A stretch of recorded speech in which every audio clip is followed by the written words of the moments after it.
स्वागत छ। सुरु गरौँ अहिलेका मुख्य समाचारबाट। कोरोना संक्रमणपछि मृत्यु हुनेको संख्या 200 नाघ्यो। पछिल्लो 13 दिनमै 100 जनाको ज्यान गयो। देशभर संक्रमित संख्या 37,000 माथि। संघीय सरकारद्वारा प्रदेशका सचिवको मन परिसरुवा। प्रशासनिक अस्थिरताले प्रदेश सरकारको कार्य सम्पादन प्रभावित। 42 जिल्लामा रहेको निषेधाज्ञाका कारण उत्पादनमूलक उद्योग 30% भन्दा कममा सञ्चालन। सावधानीमा बेवास्ता, संक्रमणपछि सिल गर्ने प्रवृत्ति। विद्यालय सञ्चालनको तयारीमा रहेका युरोपेली मुलुकमा फेरि संक्रमण बढ्यो। जोखिम कम गर्न लगाइएका प्रतिबन्ध विरुद्ध बर्लिनवासी सडकमा। र बेलायतमा फुटबलको नयाँ सिजन सुरु। प्रिमियर लिग अघिको कम्युनिटी सिल्डका लागि आर्सेनल र लिभरपुल भेट्दै।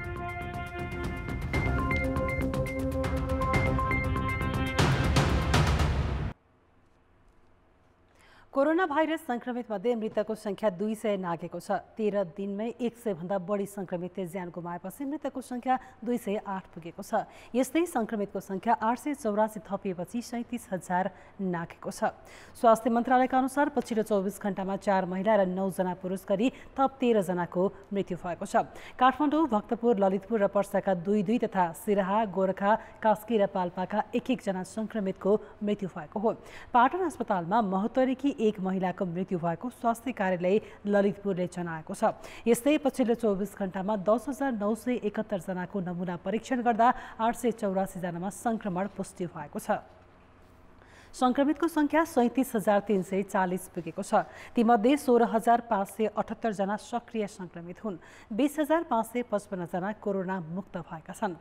मन्त्रालयले जोखिम दिनदिनै बढिरहेकाले संक्रमितलाई अनिवार्य रूपमा आइसोलेसनमा बस्न आग्रह गरेको छ।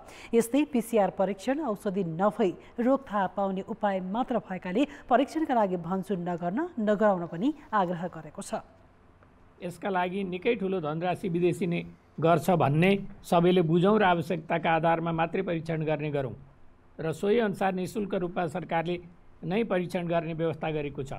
शङ्कास्पद बिरामीहरू, कन्ट्याक्ट ट्रेसिङमा परेका व्यक्तिहरू, निश्चित समुदायमा अनुसन्धान परियोजनाका लागि नमुना परीक्षण सरकारले निःशुल्क गर्दै आएको छ।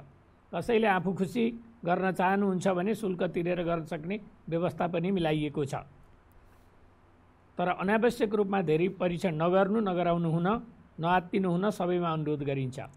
मन्त्रालयका अनुसार आज थपिएका संक्रमितमध्ये काठमाडौँका 155, ललितपुरका 19 र भक्तपुरका 12 जना हुन्। यस्तै सर्लाहीमा 83, पर्सामा 73, चितवनमा 57, धनुषामा 49, मोरङमा 31, लमजुङमा 29 तथा महोत्तरी र बझाङमा 26 जना थपिएका छन्। महामारी नियन्त्रणमा खटिएका मध्ये नेपाल प्रहरी पनि अग्रपन्थीको समेत हो। तर दैनिक शान्ति सुरक्षादेखि निषेधाज्ञा तथा लकडाउन कार्यान्वयनसम्मको जिम्मेवारीमा रहेकाले प्रहरी जस्तो संवेदनशील निकायमा संक्रमण सल्किँदा हिरासतदेखि अन्य क्षेत्रमा पनि असुरक्षा बढाएको छ। साथसाथै प्रहरीमा पर्याप्त सावधानी पनि नअपनाइएको देखाएको छ। गत शुक्रबार काठमाडौँको गङ्गबुमा चक्कु प्रहारबाट हत्या भएको घटनाले महाराजगञ्ज प्रहरीलाई हैरान बनाएको थियो। अपराधीको खोजी गरेर कारवाहीको दायरामा ल्याउन डीएसपी आफै खटिए। आरोपी आइतबार राति पक्राउ परे। उनको तत्काल परीक्षण सम्भव भएन। भोलिपल्टको परीक्षणले पक्राउ पर्नेमा कोरोना देखायो। जघन्य अपराधका आरोपी पक्राउ गरेर कानुनको दायरामा ल्याउँदा डीएसपी सहित वृत्तका 30 जना प्रहरी पनि संक्रमित भए। अहिले देशैभर 800 प्रहरी उपचारमा छन् भने संक्रमित संख्या 1500 नागेको छ। त्यो भनेको 70,000 प्रहरीको 2% भन्दा बढी हो। अर्थात् देशभरका कुल संक्रमितको 4% भन्दा बढी प्रहरी नै छन्। 1% प्रहरी अहिले पनि आइसोलेसनमा राखिएका छन्। प्रहरीले पक्राउ परेका व्यक्तिमै भाइरस देखिन थालेपछि हिरासत समेत असुरक्षित देखिएको छ। पर्सामा शुक्रबार मात्रै हिरासतमा रहेका 9 जनामा कोरोना देखिएको थियो। निषेधाज्ञा कार्यान्वयन होस् वा अपराधीलाई पक्राउ गर्दा सबैलाई शारीरिक रूपमै नियन्त्रणमा लिनुपर्ने भएकाले प्रहरीमा संक्रमण बढी देखिएको हो। मान्छेलाई पक्राउ गरेर चाहिँ थुन्नुपर्ने, हाम्रो कस्टडीमा लिनुपर्ने छ। कस्टडीमा लिइसकेपछि पनि उसलाई मेडिकल गराउनेदेखि लिएर अदालतमा औसाफ ल्याउने गर्नुपर्ने एउटा छ। त्यसपछि बेला बेलामा जुनहरू अब सडकमा चाहिँ निस्किनेहरू हुन्छन्, जुलुसहरू निस्किन्छ, त्यसलाई पनि रोक्नुपर्ने होइन, फिजिकल्ली पनि नजिक भएर रोक्नुपर्ने परिस्थिति छ भने अब ट्राफिक प्रहरीले चाहिँ कहिलेकाहीँ गाडीहरू दुर्घटना हुँदा दुर्घटनामा परेका मान्छेहरूलाई चाहिँ लिएर चाहिँ एम्बुलेन्समा पठाइदिनु पर्ने, हस्पिटल पठाइदिनु पर्ने, यी विभिन्न किसिमले चाहिँ हामी क्लोज कन्ट्याक्टमा जाने सम्भावना छ। त्यहीबाट चाहिँ धेरै ठाउँबाट चाहिँ सरेको हुनसक्छ। अहिले करिब 100 जना हिरासतका थुनुवामा कोरोना देखिएको छ। उनीहरूको उपचारसँगै निगरानी पनि गर्नुपर्छ। प्रहरीले पक्राउ गरेर ल्याएका हरेक आरोपीको PCR परीक्षणपछि नेगेटिभ आए मात्रै कोठामा समूहमा राख्ने गरिएको छ।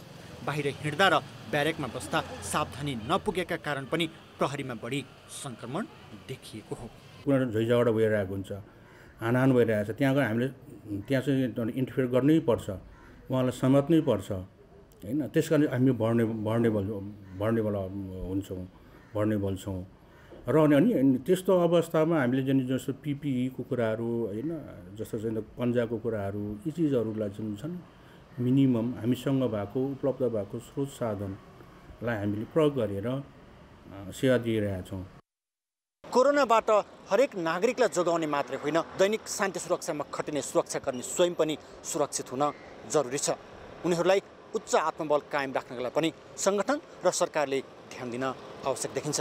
कान्तिपुर समाचारका लागि क्यामेरामा विनोद कोजु र प्रवीण गेवालीका साथमा रमेश धमला, काठमाडौँ। कर्मचारी प्रशासनलाई स्थायी सरकार भनिन्छ, तर सरुवा केन्द्रमा सरकारको तजविजले सबैजसो प्रदेशमा स्थायी सरकारको नेतृत्व नै निकै अस्थिर देखिएको छ। त्यसको असर एकातिर प्रदेश सरकार प्रभावकारी हुन सकेका छैनन् भने अर्कातिर प्रदेशको आन्तरिक मामिलामा सङ्घ हावी भएको सन्देश गएको छ।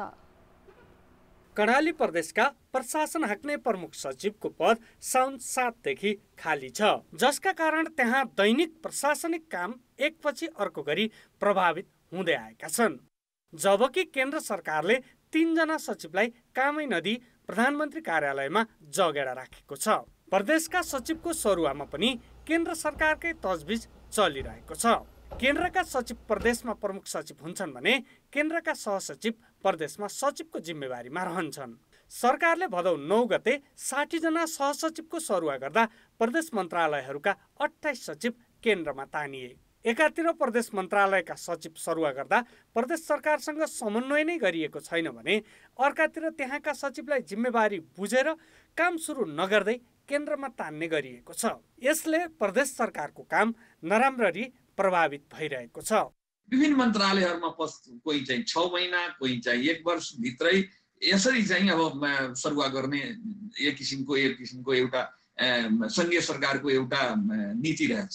त्यसैले मलाई के लाग्छ भने अब निश्चित रूपमा हामीले बजेट ल्याएका पास गरेका छौँ, नीति कार्यक्रमलाई अब अगाडि बढाउनु पर्ने बेला छ। अब हामी त्यो नीति कार्यक्रम बढाउनलाई निश्चित रूपमा हामीलाई के चाहिन्छ, हरेक मन्त्रालयमा सचिव, किनभने तल्लो स्तरसम्म एउटा निर्देशन गर्नलाई, तल्लो स्तरसम्म यो बजेटलाई पुर्याउनको लागि, तल्लो स्तरसम्म त्यो काम सुरु गर्नको लागि निश्चित रूपमा सचिवको महत्त्वपूर्ण भूमिका हुन्छ।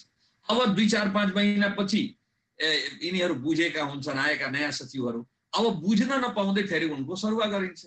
प्रदेश 2 को कृषि मन्त्रालयमा 2 वर्षमा 6 जना सचिव फेरिसकेका छन्।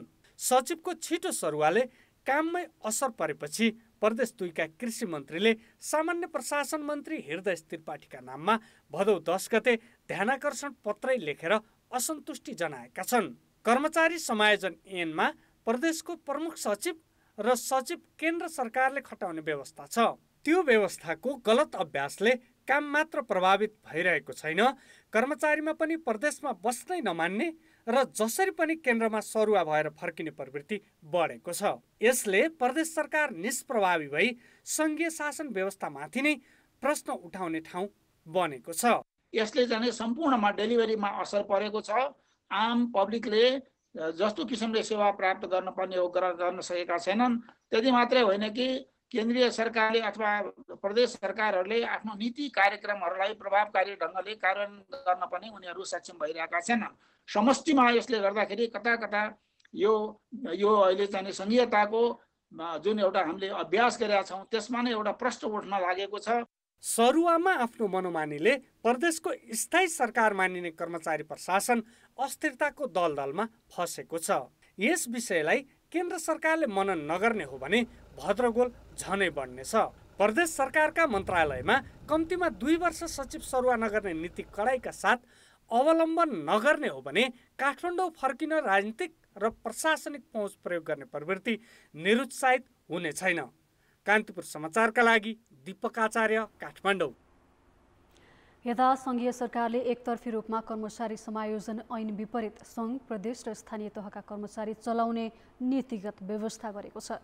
सङ्घीय निजामती ऐन संसदमै अड्केका बेला समायोजन ऐन पनि संशोधन नगरी सरकारले सीमित पहुँचवाला कर्मचारीलाई रोजेका ठाउँमा पठाउन मिल्ने निर्णय गरेको हो। सङ्घीय मामिला मन्त्रालयको प्रस्तावमा भदौ 1 गते मन्त्री परिषद बैठकले सङ्घ, प्रदेश र स्थानीय तहका कर्मचारीलाई सरुवा गर्न मिल्ने निर्णय गर्यो। यस निर्णयपछि अब सङ्घ र प्रदेशबाट स्थानीय तहमा र एक स्थानीय तहबाट अर्कोमा जान सक्छन्। यस्तै प्रदेशमा कार्यरत कर्मचारी अर्को प्रदेशमा जान सक्छन्। सङ्घीय कानुनले त्यो प्रश्न नबनाइसकेको अवस्थामा चाहिँ अहिलेलाई बिचको पिरियडमा यो ट्रान्जिसनल म्यानेजमेन्ट मात्रै हो, आएको निवेदनहरूलाई सम्बोधन गर्ने र कर्मचारीको पिरमर्कालाई सम्बोधन गर्ने हिसाबले त्यसमाथि पनि सबै सम्बन्धित तहहरूको, सम्बन्धित सरकारको, प्रदेश सरकार वा स्थानीय तहको सहमतिमा मात्रै समायोजन संशोधन गर्ने। त्यहाँ सङ्घले जबरजस्ती कर्मचारी पठाउन खोजेको होइन, सम्बन्धित तहको सहमतिमा, उहाँको सहमति भएन भने हुँदैन हो। त्यो खालको हामीले प्रस्ताव लगेको हो। कर्मचारी समायोजन भएको 2 वर्षपछि सरकारले गुनासो सम्बोधन गर्ने नाममा संविधान र समायोजन ऐन विपरीत यस किसिमको व्यवस्था गरेको हो। संविधानको धारा 302 र समायोजन ऐनमा समायोजन भएर गएका कर्मचारीको सरुवा बढुवा सम्बन्धित प्रदेश लोकसेवाले गर्ने स्पष्ट छ। यस अवस्थामा सरकारले सीमित पहुँचवाला कर्मचारीलाई रोजेको ठाउँमा सरुवा गर्दा भविष्यमा प्रशासनिक र कानुनी समस्या निम्त्याउने देखिएको छ। कर्मचारी समायोजनको काम टुङ्गिसकेपछि अब बढुवा कसरी व्यवस्थित हुन्छन्, सरुवा कसरी व्यवस्थित हुन्छन् भन्ने कुरा गर्नको निम्ति सङ्घीय निजामती सेवा ऐन पहिले बन्नुपर्छ। त्यसले चाहिँ सेवा शर्तहरू सुनिश्चित गर्नुपर्छ र प्रदेशमा समायोजन भएको कर्मचारीको निम्ति कसरी सेवा शर्त मापदण्ड हुन्छन् भन्ने कुरा प्रदेशको चाहिँ कानुनले निर्धारण गर्नुपर्छ, स्थानीयको स्थानीय निर्धारण गर्नुपर्छ भन्ने त्यो अहिलेको कर्मचारी समायोजन ऐनको चाहिँ व्यवस्था हो। सकभर केन्द्र र नपाए सुगममा मात्र जान खोज्ने कर्मचारी मनोवृत्ति हावी रहँदा अहिले दुर्गममा कर्मचारीको अभाव छ। देश संघीयतामा गइसकेको अवस्थामा समेत केन्द्रमा कर्मचारी थुपारिएको र कानुन बिना नै नीतिगत व्यवस्था गरेर शक्ति र पहुँच हुनेलाई फाइदा पुग्ने काम भएको छ। उल्टो बाटोमा गइरहेको छ। अहिले अघि तपाईँले कर्मचारी बन्दोबस्त गर्नुपर्ने कुरा भयो।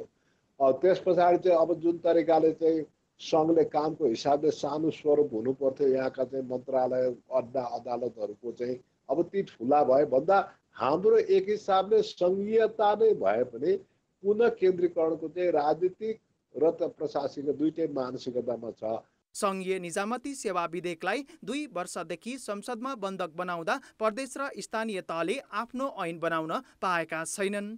अझ प्रदेश र स्थानीय तहका कर्मचारी सङ्घले नै सरुवा गर्ने निर्णयले यी नयाँ संरचना झन कमजोर बन्ने र अन्तर तह कलह पनि बढ्ने देखिन्छ। प्रदेश 2 सरकारले त केन्द्र सरकार विरुद्ध अदालत नै जाने चेतावनी दिइसकेको छ। कान्तिपुर समाचारका लागि बाबुराम तिमिल सिन्हा, काठमाडौँ। ब्रेकपछि समाचारमा पुनः स्वागत छ। काठमाडौँ उपत्यका अहिले कोरोना भाइरस संक्रमणको मुख्य केन्द्र बनेको छ। यहाँ संक्रमितको संख्या 5000 पुगेको छ। सबैभन्दा धेरै संक्रमित उपत्यकाको कुन ठाउँमा छन् त? भदौ 7 मा काठमाडौँ उपत्यकामा कोरोना भाइरस संक्रमित 3098 जना थिए। एक सातामा त्यो संख्या बढेर 5000 पुगेको छ। संक्रमित मध्ये उपत्यकाका विभिन्न अस्पतालहरूको आइसियुमा 61 जना छन् भने 11 जनाको भेन्टिलेटरमा उपचार भइरहेको छ। उपत्यकामा भाइरस संक्रमित मध्ये सबैभन्दा धेरै नक्सल क्षेत्रमा छन्।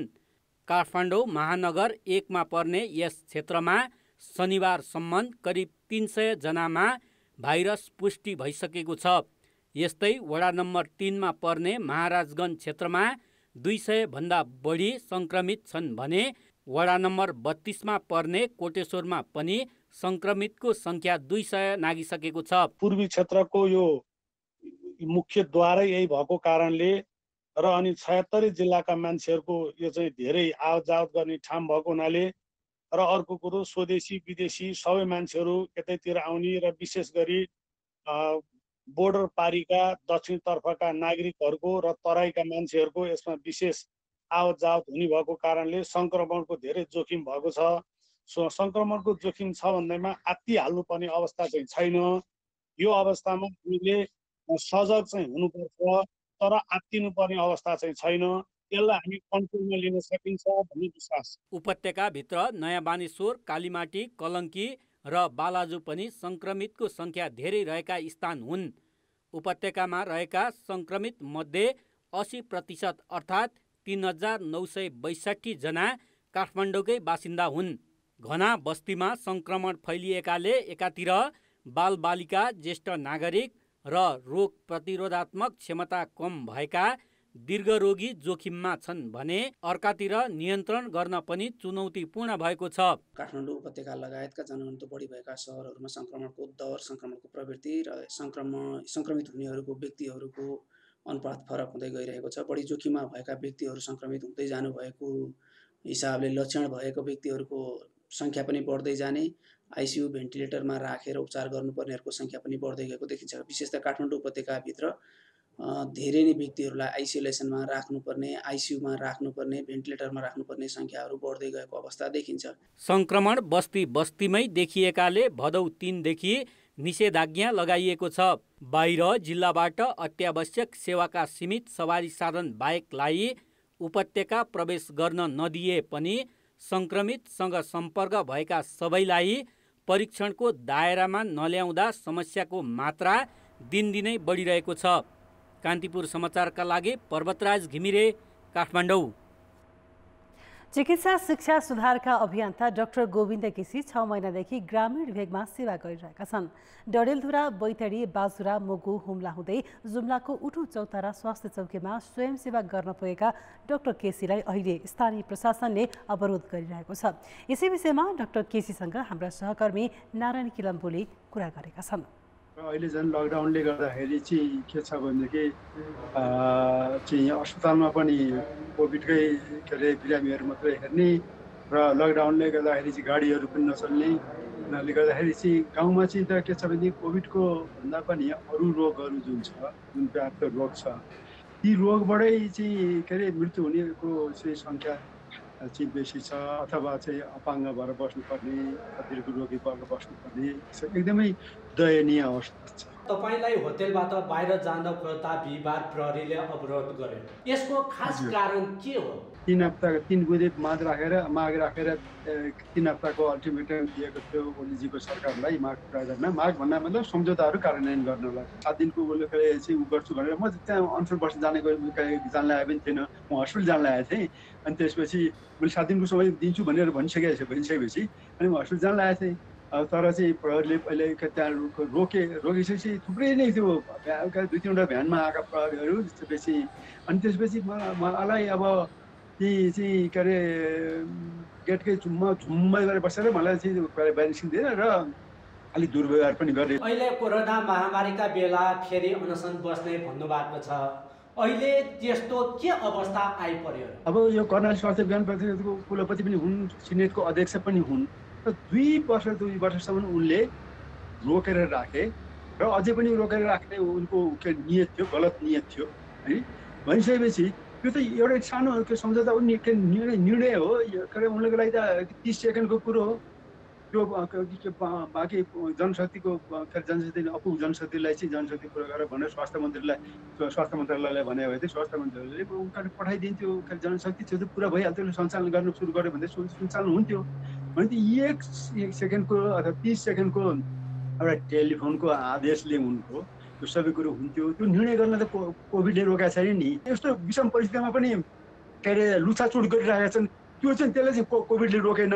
अनि के अरे यो चाहिँ के अरे मेरो सत्याग्रह चाहिँ मैले चाहिँ कोभिडको के अरे सङ्क्रमणबाट चाहिँ के अरे बस्ने उपायहरू म चाहिँ अवलम्बन गरेर गर्छु भन्दाखेरि कोभिडको देखाउने त्यो गलत कुरो हो कि। तपाईँका खास माग चाहिँ के हुन्? कर्णाली स्वास्थ्य विज्ञान प्रतिष्ठानमा है, प्रतिष्ठानमा चाहिँ अब के अरे एमबिबिएस र अरू कार्यक्रमहरू तुरन्त सञ्चालन गरियोस्। अब 7-8 वर्ष भइसक्यो यो भएको पनि के अरे भनेको पनि तुरन्त सञ्चालन गरिदिएको छ। जुन रोकेर राखेको छ प्रधानमन्त्रीले 2 वर्ष अगाडि हामी लड्दाखेरि पनि के अरे हामी यसैको लागि लडेको तर अहिलेसम्म रोकेर राखेका छन् र स्नातकोत्तर प्रोग्राम पनि रोकेर राखेका थिए। प्रधानमन्त्रीले त्यो पनि चाहिँ तुरुन्त त्यसलाई पनि अनुमति दियो, सञ्चालनमा ल्याइयोस् भने त्यो एउटा भयो। र अर्को त्यही एक नम्बरमै के छ भनेदेखि प्रत्येक प्रदेशमा चाहिँ कम्तीमा एउटा सरकारी मेडिकल कलेज हुनुपर्ने, विद्यार्थीमुखी र जनतामुखी विद्यार्थी के अरे मुख्यमुखी बुँदा काटेर ती विद्यार्थीमुखी र जनतामुखी बुँदा संशोधन गरियोस् चिकित्सा शिक्षा ऐन भन्ने त्यो एउटा भयो। दोस्रो तेस्रोमा चाहिँ इन्स्टिच्युट अफ मेडिसिनमा चाहिँ जुन पहिला चाहिँ अब 8-9 वर्षदेखि चाहिँ वरिष्ठताको आधारमा चाहिँ पढाइका नियुक्तिमा त्यो दिनमा जुन वरिष्ठता मिचेर बनाएको चाहिँ सच्याएर अरू के अरे पदहरूमा पनि वरिष्ठताको आधारमा गर्नु तुरुन्त गर्ने भनेर त्यो एउटा माग गर्नु भन्ने माग छ। सँगसँगै चाहिँ के अरे काउन्सिल, मेडिकल काउन्सिल होस् अरू काउन्सिल, त्यसपछि चाहिँ के अरे विश्वविद्यालय र प्रतिष्ठानका पदाधिकारीहरूको मापदण्ड निर्धारण समितिले एउटा सुझाव दिएको थियो। त्यो सुझाव अनुसार नै सुझावलाई अनुसार नै नियुक्ति गर्ने कानुनी व्यवस्था गरियोस्। त्यो तेस्रो माग भयो।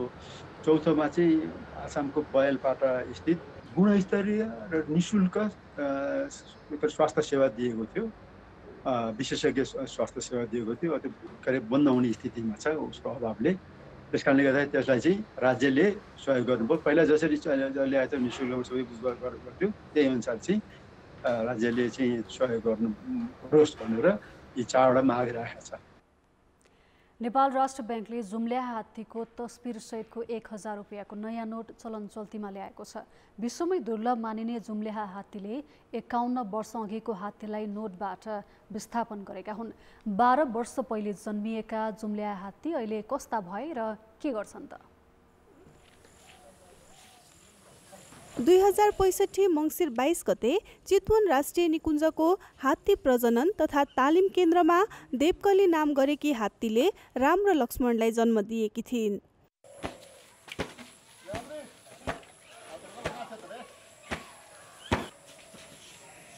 2026 देखि प्रचलनमा आएको 1000 रुपैयाँको नोटमा राष्ट्र ब्याङ्कले यी जुम्ल्या हात्तीको तस्बिर समावेश गरेको छ। साउन 7बाट नयाँ नोट प्रचलनमा आएपछि राम लक्ष्मण चर्चामा छन्। 3 घण्टाको अन्तरालमा जन्मिएका मध्ये यो राम हो। राम यति बेला निकुञ्जको पूर्वी कार्यालयको हात्तीसारमा छ।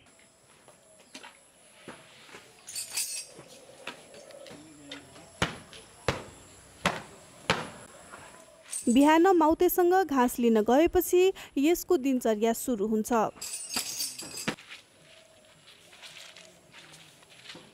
हेरचाहमा 2070 देखि माउते विनोद चौधरी खटिएका छन्। भाले हात्ती तह लगाउन कठिन हुने भए पनि रेखदेखमा चौधरीलाई कुनै समस्या छैन।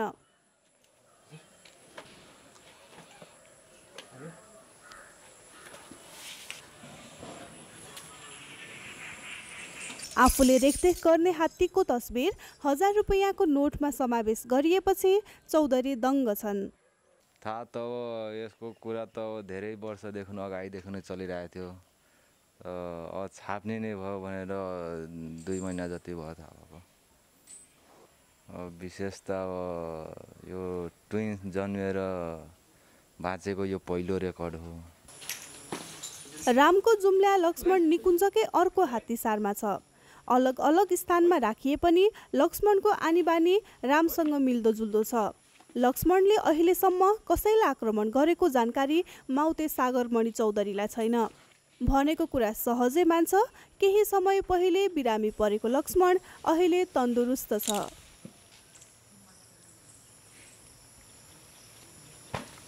अरू हात्ती जस्तो छैन, बदमास यताउति मान्छे हान्ने हो तपाईँको भाग्ने यस्तो छैन, एकदम सोझो छ अरू हात्तीभन्दा।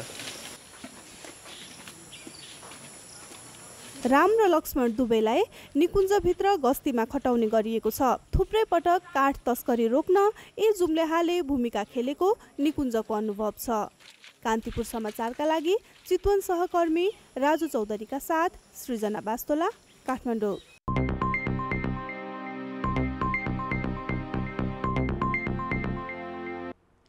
कोरोना महामारीको असर उद्योगमा परेको छ। औद्योगिक करिडरकै उद्योग अहिले राम्रोसँग चल्न सकेका छैनन्। निषेधाज्ञा, लकडाउन र संक्रमणको त्रासका साथै श्रमिक अभावका कारण उद्योग अहिले क्षमताको 30% पनि चलेका छैनन्, जसका कारण आपूर्ति प्रभावित हुने जोखिम छ। को लकडाउनपछि सञ्चालनमा आएका देशभरका उद्योग फेरि सुनसान हुन थालेका छन्। खास गरी तराई क्षेत्रका 40% उद्योग श्रमिक र कच्चा पदार्थ नभएकाले बन्द जस्तै छन्। सञ्चालनमा रहेका उद्योगले पनि पूर्ण क्षमतामा उत्पादन गरेका छैनन्। उद्योगको उत्पादन अहिले क्षमताको 25 देखि 30%मा खुम्सिएको छ।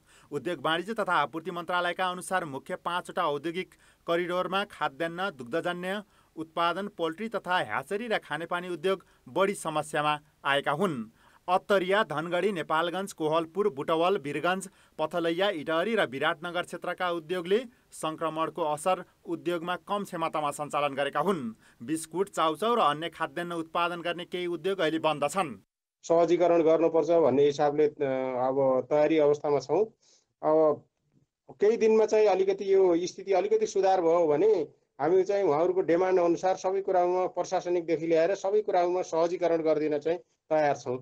सरकारले स्वास्थ्य सुरक्षा मापदण्ड बनाएर उद्योग सञ्चालन गर्ने लगाउने निर्णय गरे पनि बस्ती बस्तीमै संक्रमित बढेकाले उद्योग सञ्चालनमा असर परेको हो। संक्रमणको जोखिमका कारण अहिले सबै कर्मचारीलाई काममा लगाउन सक्ने अवस्था छैन। त्यति मात्र होइन, श्रमिकलाई उद्योगमा आवत जावत गराउन स्थानीय प्रशासनले सहयोग नगरेको उद्योगीको गुनासो छ। र पूर्ण रूपमा जति मान्छे हुनुपर्ने काम गर्नुपर्ने त्यति रूपमा उत्पादन गर्न नसकेपछि ती मालहरू पनि सर्टेज अवस्थामा छ, उत्पादन कम छ। लगभग 50% को हाराहारीमा उद्योगहरू बन्द नै छ। जुन खुल्ला छ त्यसमा पनि 100% उत्पादनहरू भएको छैन। उत्पादनमूलक उद्योगले सामान्य अवस्थामा वार्षिक 2 खर्ब रुपियाँ बराबरको उत्पादन गर्ने गरेका छन्। यसपालि त्यो सम्भव नहुने प्रश्न भइसकेको छ। सरकारले उद्योगीलाई अत्यावश्यक सेवामा राखे पनि आवश्यक सहजीकरण नगर्दाको असर औद्योगिक उत्पादनमा परेको हो। कान्तिपुर समाचारका लागि जिल्ला संवाददाताहरूको सहयोगमा सुमन पन्थ, काठमाडौँ। महामारीका कारण मुनाफा खुम्सिएका बेला बैंक तथा वित्तीय संस्थाको उठ्न नसकेको ऋण बढेर 19 अर्ब रुपियाँ पुगेको छ।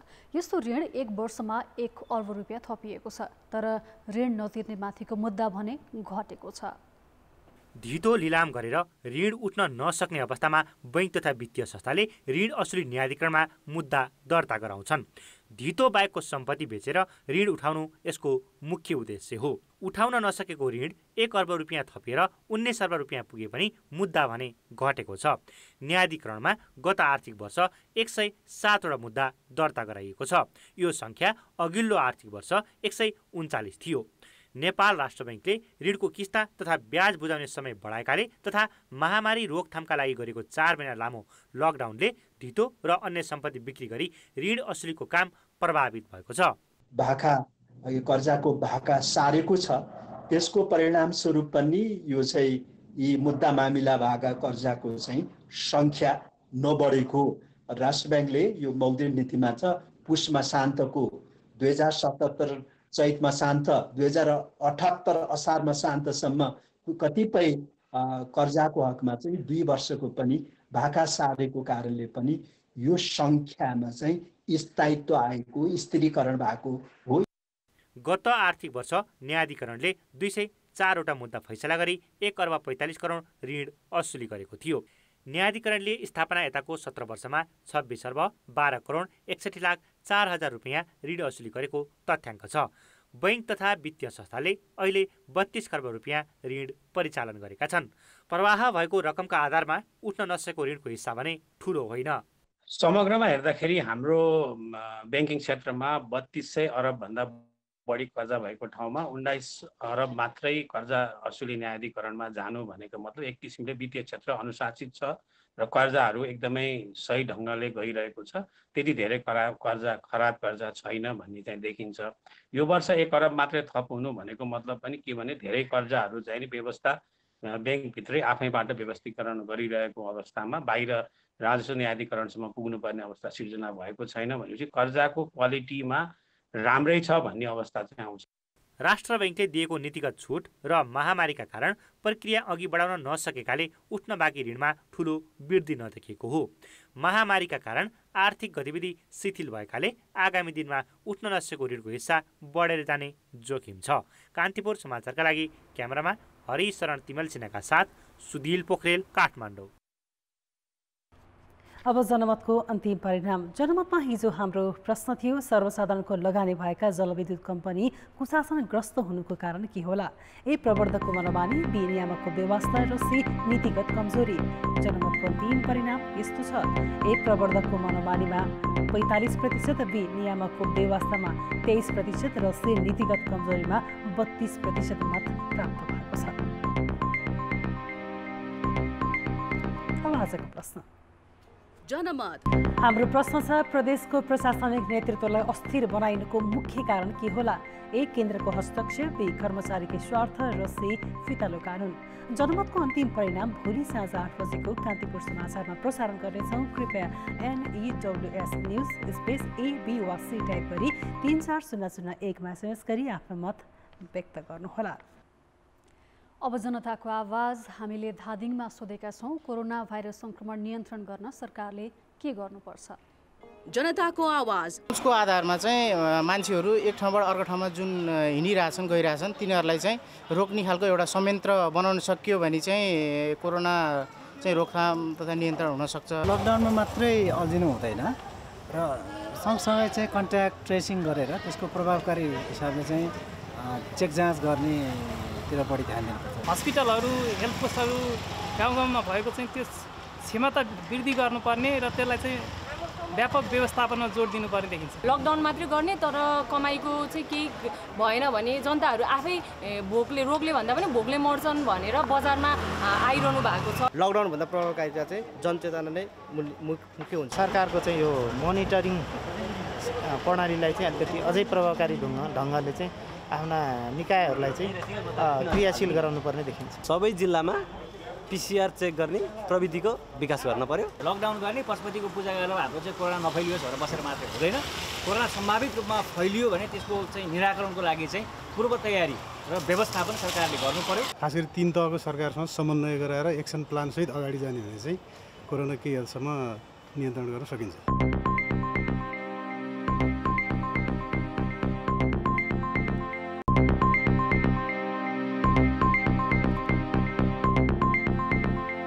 महामारीका कारण खेल गतिविधि ठप्प भएपछि नेपाली खेलाडी अब भर्चुअल प्रतिस्पर्धातर्फ लागेका छन्। खेल सङ्घले नै यस्ता प्रतियोगिता गराउन थालेका हुन्। खेलाडीको फिटनेसमा सहयोग पुग्ने विश्वास गरिएका भर्चुअल प्रतियोगिता कसरी भइरहेका छन् त? काठमाडौँ जिल्ला तेक्वान्दो सङ्घले तेक्वान्दोको पुम्सेतर्फ शनिबार भर्चुअल प्रतियोगिता गरायो। प्रतियोगितामा 12 देखि 41 वर्ष उमेरसम्मका 170 जना खेलाडी सहभागी भए। प्रतियोगिता सञ्चालन गरी खेलाडीलाई व्यस्त राख्ने जिम्मेवारी खेल सङ्घकै हो। हरेक सङ्घको आफ्नै वार्षिक खेल तालिका छ, तर कोरोना महामारीले यसपालि तालिका प्रभावित भयो। खेल गतिविधि ठप्प भई खेलाडीमा मानसिक तनावका साथै फिटनेसको पनि समस्या बढेपछि सङ्घले भर्चुअल प्रतियोगिता गराएको हो। पहिलो पटक नेपालमा तेक्वान्दोको भर्चुअल नेसनल ओपन च्याम्पियनसिप चाहिँ आयोजना गरेका छौँ, जसले गर्दाखेरि खेलाडीहरूलाई चाहिँ प्रत्यक्ष रूपमा उहाँहरूलाई फर्ममा रहिरहन सजिलो पनि होस् नेसनल प्लेयरहरूलाई, र साथसाथै उहाँहरूको शारीरिक रूपमा पनि उहाँहरूलाई असर नपरोस् र भन्ने उद्देश्यका साथ हामीले यो भर्चुअल नेसनल ओपन पुम्से च्याम्पियनसिपको आयोजना गरेका हौँ। तेक्वान्दोको भर्चुअल प्रतियोगितामा प्रतिस्पर्धी खेलाडी आम्ने सामने भएनन्। हरेक खेलाडीले आफ्नो खेल कौशलको भिडियो खिचेर युट्युबमा अपलोड गरी त्यसको लिङ्क निर्णायकलाई पठाए। 5 जना निर्णायकले लिङ्कमा रहेको भिडियो हेरेर अङ्क दिए र विजेता छाने। चैत 11 यता प्रतियोगिता र अभ्यास दुवै नभएको अवस्थामा भर्चुअल प्रतिस्पर्धा गर्न पाउँदा खेलाडी उत्साही देखिएका छन्। उनीहरूले यसलाई खेलमा फर्किने अवसर भनेका छन्। 9 महिना जति नै भइसक्यो होला ट्रेनिङ क्लब गएर ट्रेनिङ नगरेको, त्यही भएर हामीले ट्रेनिङ यो पुम्सेलाई निरन्तरता दिन पाएको थिएनौँ। अनि यो भर्चुअल तेक्वान्दो च्याम्पियनसिपले चाहिँ फेरि यो जुन रोकिएको पुम्सेलाई फेरि अगाडि बढ्नलाई, बेसिक ट्रेनिङ गर्नलाई अलि सहयोग पुर्याएको छ। यस्तो कन्डिसनमा नि हामीले घरमै बसेर आफ्नै रुममा जति ट्रेनिङ गर्न सक्छौँ हो त्यति गरेर यस्तो हार्ड टाइममा पनि आफ्नो स्किललाई सबै अब जनताहरू सामु देखाउन पाउँदा, सबै स्पोर्ट पर्सनको अगाडि देखाउन पाउँदा अनि अब यस्तो टाइममा पनि च्याम्पियनसिपहरूमा भाग लिन पाउँदा अब म लगायत सबै ताइक्वान्डो फ्यामिलीहरू चाहिँ धेरै खुसी छौँ। नेपाली खेलाडीले भर्चुअल प्रतियोगितामा प्रतिस्पर्धा गरेको यो पहिलो पटक भने होइन। 2 महिना पहिले ताइक्वान्डो, कराते, चेस र कुम्फू खेलाडीले अन्तर्राष्ट्रिय प्रतियोगितामा पदक नै जितेका थिए। तर ती प्रतियोगितामा सीमित खेलाडीले मात्र भाग लिएका थिए। भर्चुअल प्रतियोगिता नेपालमै गरिएको भने पहिलो पटक हो। महामारीका कारण अहिले सामान्य अवस्थामा जस्तो खेल प्रतियोगिता गराउन सक्ने स्थिति नरहेकाले खेलाडीलाई खेलमा फर्काउन भर्चुअल प्रतियोगितालाई एउटा विकल्प मानिएको छ। कान्तिपुर समाचारका लागि प्रदीप लेखी, काठमाडौँ। खेलकुद समाचार अहिलेलाई यति नै। कान्तिपुर समाचार अहिलेलाई सकियो। कान्तिपुर टेलिभिजन हेर्दै गर्नुहोला। नमस्ते।